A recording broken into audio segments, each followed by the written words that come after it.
মানুষের মতোই কুকুরটি বলে উঠল, হে নূহ, তুমি আমার কুৎসিত আকৃতি দেখে ঘৃণায় মুখ ফিরিয়ে নিলে? তুমি কি জানো না যে স্বয়ং আল্লাহই আমাকে এই আকৃতি দিয়েছেন?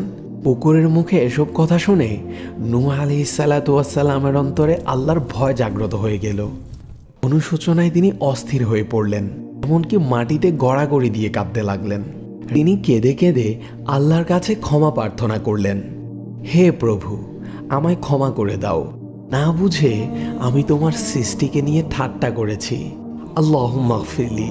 সে অপরাধের অনুশোচনায় তিনি প্রায় দীর্ঘ 10 বছর পর্যন্ত আল্লাহর দরবারে কান্নাকাটি করেছেন।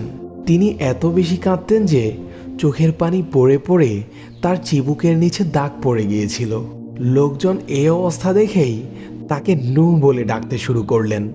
নূহ আলাইহিস সালামের এই ছোট্ট ঘটনাটি আমায় অনেক বড় একটি শিক্ষা দিয়েছে।